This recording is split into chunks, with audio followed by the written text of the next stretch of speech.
Chicago Bulls players and their head coach talks about why they're not too concerned about Coby White's slump. We're going to talk a little bit about that. Plus, Modest Buzelis discusses his growth with Stacey King, and Lonzo Ball talks about his minutes restriction. Is the front office position in the future for Billy Donovan? He actually was asked that question directly. He talked about that. We got odds and ends, everything going on with the Chicago Bulls to catch you guys up. And, by the way, Merry Christmas. All that and more right after this. You are now tuned in to Chicago Bulls Central, your number one place for all Chicago Bulls news and content.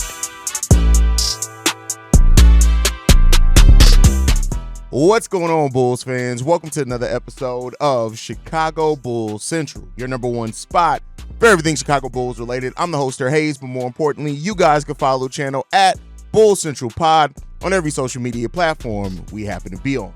With that said, let's go ahead and get into this content for today. And Merry Christmas, by the way. Happy holidays, whatever you guys celebrate. If you do celebrate, I want to wish you guys well, and hopefully everybody's having a great holiday season and enjoying the time off work with their family. I'm in white today because I want a white Christmas. We didn't have any snow here, but nonetheless, I'm going to bring the white Christmas on. With that said, let's get into the content for today, y'all, man. And we're going to start off with Coby White. And everybody's really talking about Coby White's slump. I went in detail as far as like where he's getting his shots at, how the offense has changed, all these type of things around Coby. And Zach LaVine talked about, and Billy Donovan, they both talked about Coby White's slump. And Zach LaVine said this: Coby is one of the most confident dudes I've played with. He's in the gym every day. A couple of shots that don't go in or out, I don't think that messes with his mindset at all. This is a guy that has multiple 30-point games and a 40-point game before you know. And here's the thing. I get where Zach LaVine's coming from. And yes, Coby White has typically worked himself out of his slump. It's not about can he. He has the ability to, and we know that. But I think one of the biggest questions here is that in the way that the team is operating right now, will he be able to play the style that he has when he's gotten out of his slumps? Coby's basically been made into a jump shooter this year, and that's never really been Coby White's game. And while people are saying, well, his minutes are down and things like that, but the possessions are actually up. The usage was actually up, mainly because of the faster pace that the Bulls play with, and that's part of the reason why the minutes are down, but he's still really getting a lot of the same opportunities. Now, I went into heavy detail as far as the analytics on what Coby White's going on with the shot, to just dumb it down real quick. Last year, about 55 to almost 60% of Coby White's shots came in the mid-range and on drives.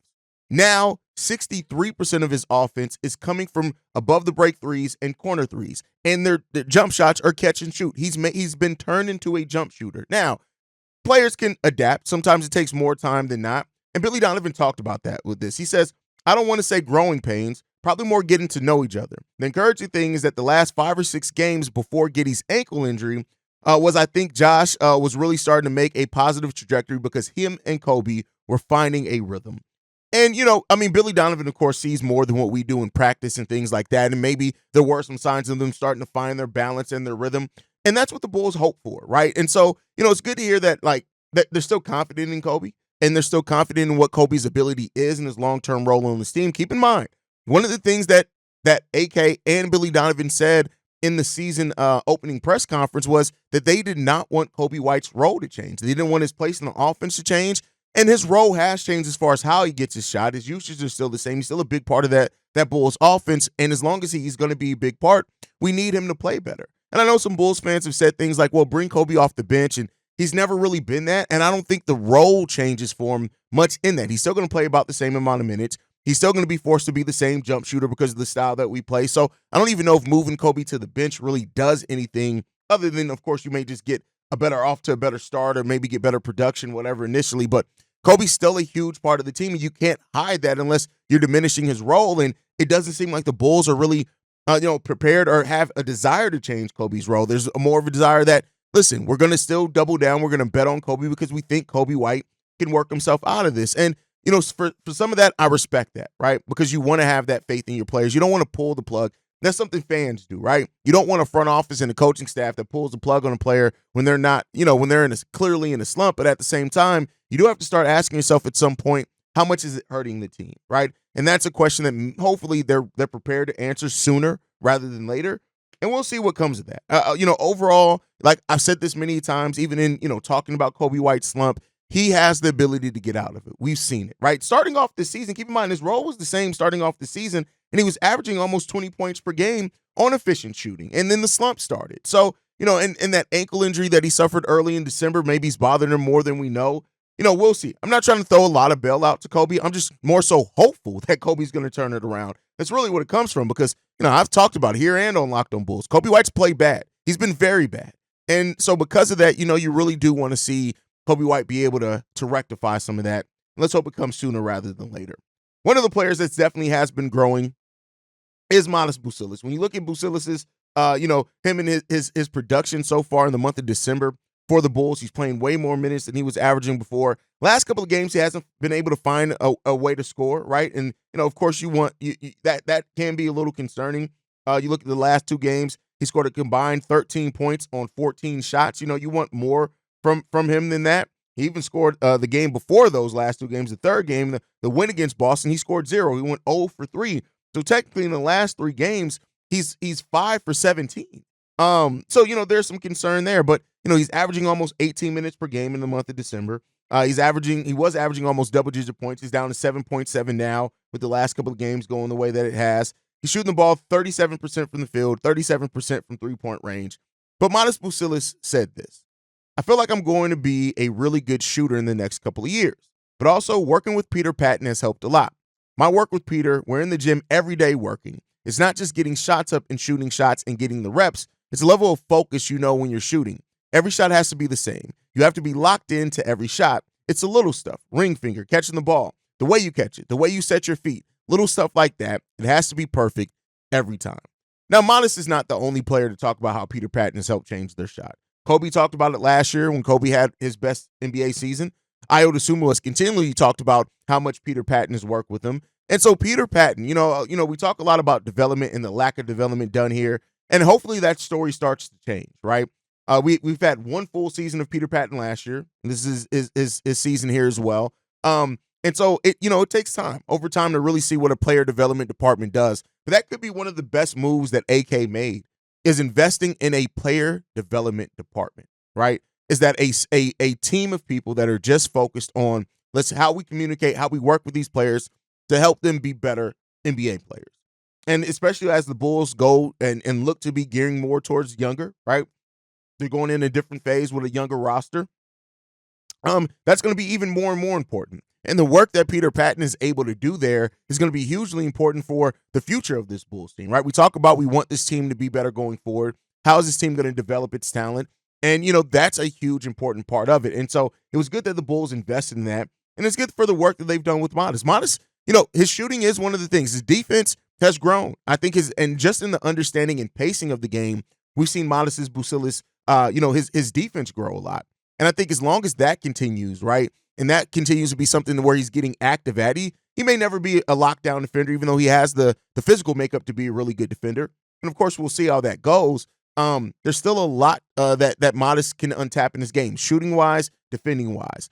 And how productive Modest Buzelis can be as a shooter over the next couple of years, that's really going to help up his ceiling. If he can turn into a decent shooter, right? It doesn't have to be a knockdown shooter, but if he can turn anywhere between 37, 36% shooting from three on decent volume, that's really good. And if he can get, of course, higher than that, the closer you get to 40, the more and more of a weapon that is. And with Modest Buzelis' length, his speed, his athleticism to get to the rim, that's really going to open that up. At that point, it's pick your poison with guarding Modest Buzelis, and teams are going to have to hope, hey, maybe this will be a cold shooting night and we can force Modest Buzelis to attack the rim, and then we can pack it in the paint. So Buzelis right now has some of the highest ceiling on this Bulls team, right? And the development of that is going to be really important, especially if the Bulls go a different route to where maybe they don't keep their top 10 pick, right? That means that puts even more onus on the development of Modest and how quickly can these guys get him. Now, don't rush it. It's going to take some time for Modest Buzelis. We knew he was a very raw prospect coming in. But, with that and even the way that he's grown his game so far, there's a really good, and Modest's mindset as well. And this came from the Stacey King, the Give Me the Hot Sauce podcast. I would implore everybody go and watch that podcast, because every time Modest Buzelis sits down and talks, you understand not only the character of the guy. And he has a big personality, and one that I think a lot of Bulls fans are going to like, but he also puts in the work. And that's the thing that makes Modest Buzelis really special, in my opinion. is that I have no doubt that he's going to put in every bit of the work needed to get to untap whatever potential is there inside Miles Buzelis. And we just got to see if it's going to get done. We got to see how it's going to develop, where it's going to go. But I'm glad that it's going to be done here in the Chicago Bulls uniform. And the Bulls, the front office would be stupid not to be fully invested right now in who and what Miles Buzelis can become. Because if you're looking at a player that can turn into a near best player on your team right now, you're hoping that it's going to be Miles Buzelis, right? And that's not a knock to Zach and who he is right now, or a knock to Coby and what he's done and what he can be. But Miles Buzelis offers that kind of more modern unicorn-style position play, the point forward play. And if he comes into the shooter with that, you're talking about a player that you can build your offense around, because he is a smart passer, right? He got to work on some of the things with turnovers. I think he gambles a little bit, but you understand Miles Buzelis has a really good basketball IQ. And I don't know how much of that we're going to be able to see in like half court, because we don't run half court sets right now, which is a big part of that as well. But overall, we'll see how it's going to develop. But every time I see Miles Buzelis talk, every time he does an interview, I like the kid more and more. But with that said, let's move into the next tidbit we got. Lonzo Ball talked about his minutes restriction. He said this: honestly, man, it's a week-by-week process. So we started at 14? Now we're up to 20. I feel like the impact I can make on the game, there's a lot I can do in 20 minutes. So honestly, right now, I feel comfortable at 20, so we'll probably be there for a while. Obviously, I want to get it lifted off, but I also want to play as many games as I can. The internal discussion is, we don't want to play one night 35 minutes, and then I'm out for the next 2 weeks. If I could just keep playing 20, keep me productive on the court, and doing my thing with the minutes I have no interest, I have no problem coming off the bench and just trying to help the team win, to be honest. And that's a great quote from Lonzo Ball, right? And Lonzo Ball is an ultimate team player. I think the thing that kind of woke me up a lot on Lonzo is this, it was the media day interview in which he said, listen, I started my podcast a little bit so I can stay close to the game if I can't play the game, right? And he even talked about how he can help the young players. And that really shows that that's where Lonzo's focus is right now, is this: I want to play as many games as possible. If it means me playing only 20 minutes, great, right? But it also shows that there is still some risk there. And I know Bulls fans have talked about, wanting to start Lonzo Ball and wanting to see him play more minutes. But, I think we got to keep the mind, and Lonzo's keeping a fair mind on this, is that what he's doing, every game he plays, he's making history. You can't take that away. He's making history with every single game that he plays, because this has never been done before. And so, the injury that he's returning from, and not even that, you got to keep in mind, too, that Lonzo has been a player that even outside the knee has had injuries all throughout the season. Hell, he dealt with it here, missing, 13 games because of a wrist injury that almost could have been season-ending had they not caught it as early as what they did. But the impact that Lonzo's having on the court has been amazing. We're a plus 13 point differential when he's on the court.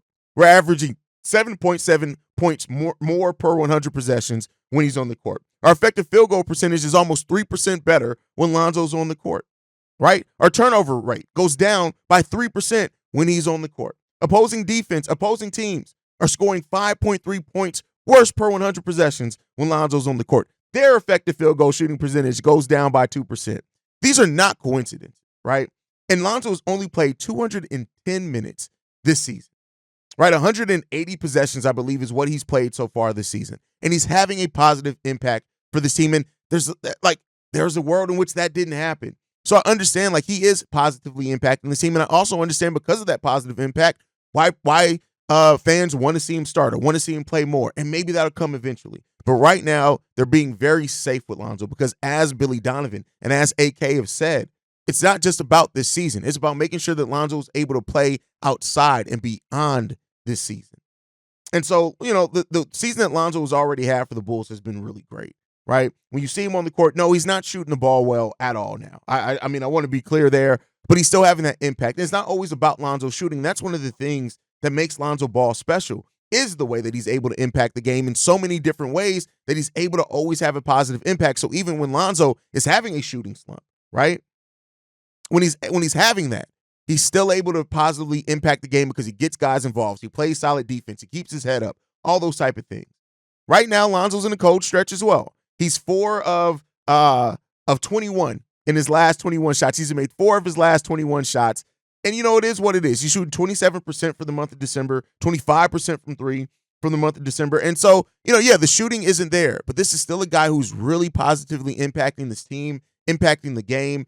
And let's just that's one of the best things, especially I know it's Christmas, not Thanksgiving, but one of the things to definitely be thankful for is Lonzo Ball being on this team, because I also think he's helping guys like Jalen. He's helping guys like Julian. He's helping guys like Buzelis. He's helping these guys be better.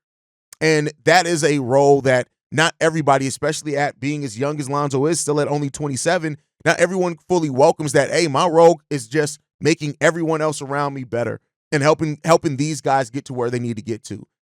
And Lonzo has that mindset. That's what makes Lonzo such a special player. Now, we'll see if his long-term future is in Chicago or not. But either way, while he's here, he's positively impacting this team, and he's helping the players around him, and that's something that I can't be mad at. But all right, let's get into the next one that we got. Billy Donovan. He was asked by Drew Stevens from the Bigs, if a front office role is in the future for him, and this was Billy Donovan's response. No, not right now. No, I don't know enough about that. I really don't. My whole life has just been around the coaching aspect of it.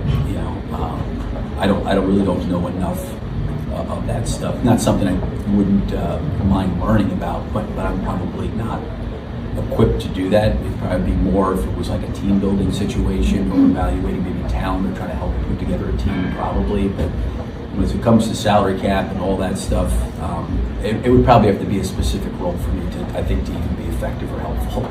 Listen, I've always said this, Billy Donovan, I love the honesty from him. And I know guys like when they're going to say, but Haize, he gaslights, but he's very honest in some things, right? And yes, there are things that Billy Donovan talks about that we don't necessarily see the action follow that up, and we're always going to have a problem with that. But him saying things like, yeah, I would love, from maybe a team building standpoint, maybe I can help them build it and select the team. But as far as cap, all that, I don't know that stuff, right?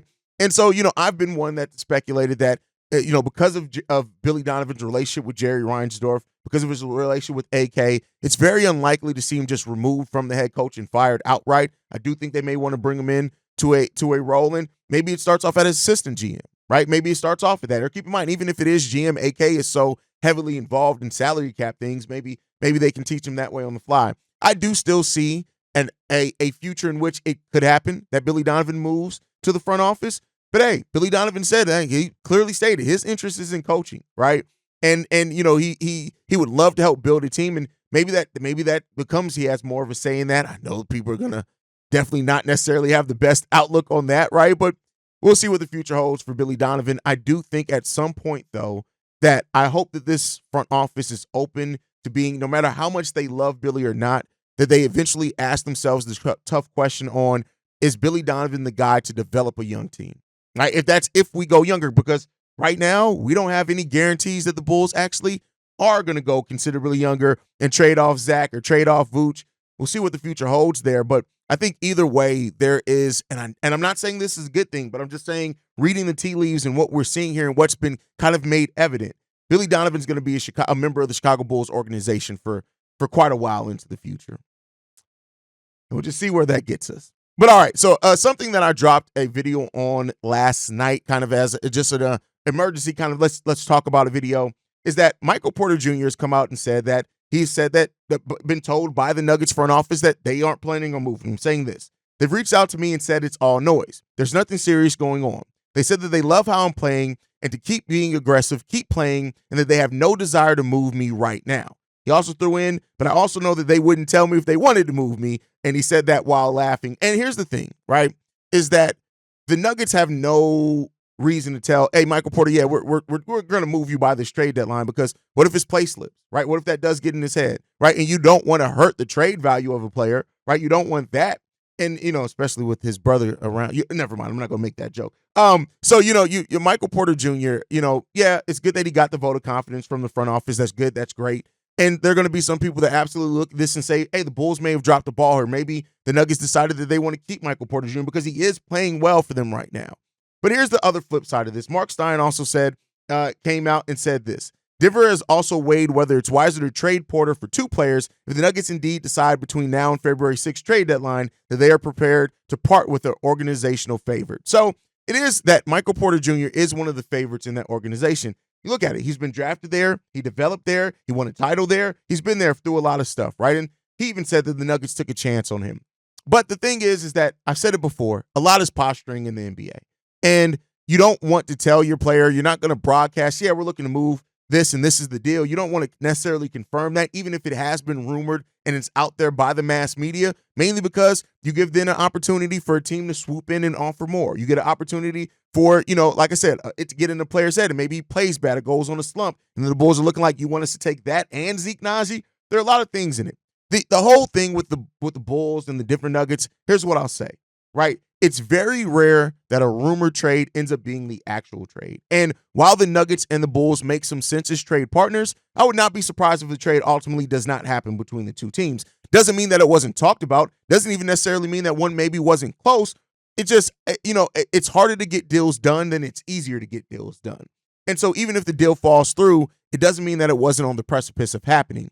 And, we'll see what happens here. Ultimately, there's going to be a lot between now, the 6 weeks remaining to the trade deadline, between now and then, 6-7 weeks, it's going to be a lot made about what's going to happen with the future of Zach LaVine. And the Bulls overall, the Bulls are one of the teams that, they do have assets that other teams around the league could be interested in. Do they make them available, and at what price is the question? And I guess we'll see that. But that's my time for today, guys. Thank you so much for tuning in. Make sure you guys are following the show at Bulls Central Pod. You can send us any feedback, questions, comments, concerns. bullscentralpod@gmail.com. Lastly, if you want to leave a text message and our voicemail for the mailbag, the number to do so, 773-270-2799. We are the number one spot for everything Chicago Bulls related, but that's thanks to you lovely and beautiful people. And like I like to end every episode on, go Bulls. Love you guys. See red if you can, y'all. Peace. This has been a presentation of the Break Media.